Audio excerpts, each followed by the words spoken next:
अंततः ये क्लियर हो पाया जो 3 बम ही मिले हैं वहाँ पे फिलहाल और उनको डिफ्यूज करने की काम चल रही है। तो कहें तो ये पुलिस अभी तक गुपचुप तरीके से इस मामले का अनुसंधान कर रही है और उस अपराधी को पूछताछ के लिए रखे हुए है ताकि और उसके जो साथी हैं उसको गिरफ्त में लिया जा सके। जी अरुण, जैसी जानकारी मिली पुलिस पहुंची वहां पर, 3 बम वहां पर मिले कार्टन में। उसके बाद क्या पुलिस की ओर से क्या कुछ किया गया? क्या आसपास से लोगों को इतला किया गया कि आप लोग दूर रहे, हम डिफ्यूज कर रहे हैं, या फिर मतलब लोग खुद ही कैसे सब कुछ हुआ? ये पूरा प्रक्रिया बताएं जरा, प्रोसेस हमें, क्योंकि रांची से टीम पहुंचने में तो जरा वक्त लगता है। तो उस बीच में पुलिस ने किस तरीके से ये पूरी कार्रवाई की? देखिए, आज सुबह ही धनसार पुलिस को झरियत पुलिस के माध्यम से धनसार थाने की पुलिस को यह सूचना मिली कि उस जगह पे जो आवास है, बंद पड़ा हुआ आवास है, वहाँ पे बम रखा हुआ है। तो उस पे जाकर धनसार पुलिस ने अपनी कार्रवाई तेज की और पहले तो उस घर की शिनाख्त की। और जब ये पता चला जो वहाँ निश्चित रूप से एक कार्टन में जो बहुत सहेज कर रखा गया है, बिचाली के बीच में बहुत सहेज कर रखा हुआ है, वो संदेहास्पद चीज़ बम हो सकती है।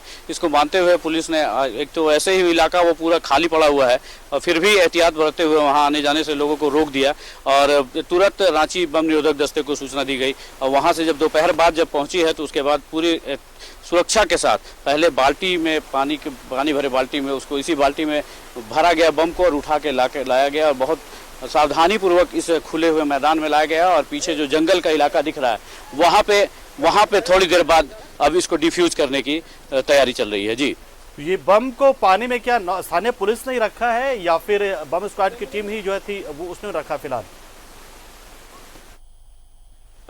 नहीं, पंकज, इसको बम निरोधक दस्ते के टीम ने ही पूरी सावधानी से इस बाल्टी में, पानी भरे हुए बाल्टी में बम को रखा है, क्योंकि ये पुलिस तो पूरी सतर्कता बरत रही थी और दूसरे को क्या खुद भी बहुत बचना चाह रही थी, क्योंकि इसमें एक्सपर्ट का ही काम है। अगर बड़ी बहुत अधिक संख्या रहते बम का तो वैसी स्थिति में परेशानी कुछ भी हो सकती थी।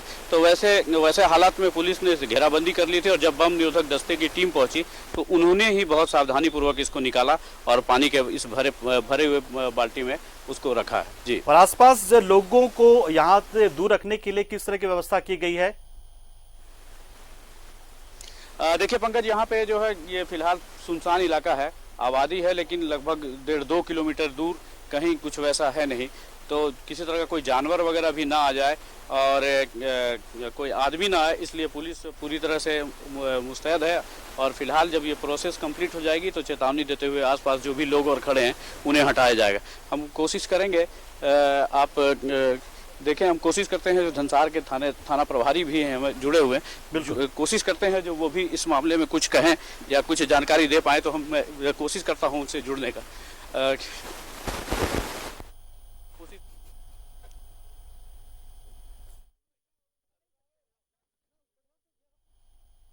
Sir 2 minute. लेकिन अरुण, चाहेंगे कि आप एक सुरक्षित दूरी बनाकर ही रहें वहां पर। हाँ, देखिए, निश्चित रूप से पंकज, ये जयराम प्रसाद जी हैं, धनसार थाने के इंस्पेक्टर। इनसे जानते हैं जो क्या कुछ मामला है सर, कितने बम हैं और क्या कुछ है, किस तरह की सूचना मिली और क्या? जी, जैसा है कि रात में एक आदमी पड़े थे हम लोग, जो वो व्यक्ति बताया कि जो हम लोग जो है क्षेत्र में, अपना पूरा शहर में धमकी और रंगदारी मांगते हैं। इससे पहले भी जो है आपको पिस्टल के साथ 3 अभियुक्त को हम लोग जेल भेजे हैं।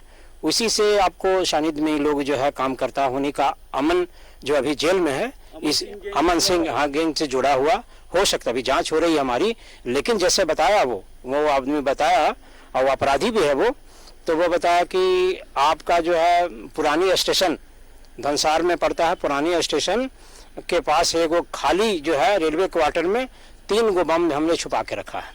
इसी आधार पर हम लोग गया, देखा कि वो कार्टून में रखा हुआ है, उसका क्योंकि छेड़छाड़ नहीं किया, हम लोग एक्सपर्ट तो है नहीं, तो फिर आपको बीडी टीम को मैंने आपको रांची में सूचना दिया, अभी आके और उसके बाद निष्क्रिय करने की कार्रवाई हो रही है। तो ये जगह सुरक्षित है क्योंकि यहाँ आबादी भी है दूर दराज? बिल्कुल सुरक्षित है, क्योंकि वहाँ आपको घनी आबादी थी, वहाँ से आपको बीडी टीम आपको बाल्टी में पानी भर के और उसमें डाल के सुरक्षित यहाँ के ले के आपको मैदान में हम आपको निष्क्रिय करेंगे इसमें। देखिए पंकज, ये अब इस मामले में ये क्लियर हो गया कि ये मामला, ये जो अपराधी है, ये अमन सिंह गैंग जो कोयलांचल के लिए सरदर्द बना हुआ था, उससे जुड़े हुए लोग हैं और उसी का एक शागिर्द था जो पुलिस की गिरफ्त में कल आया।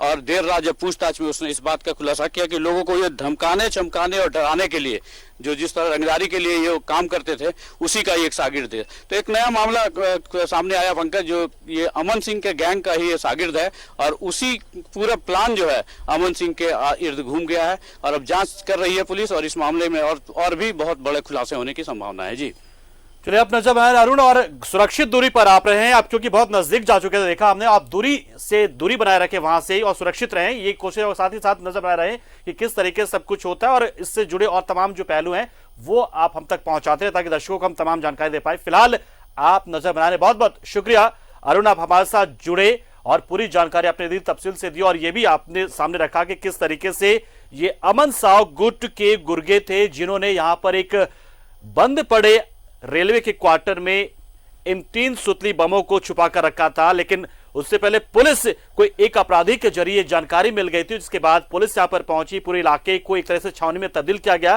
ताकि आम लोग यहां से दूर हो जाएं।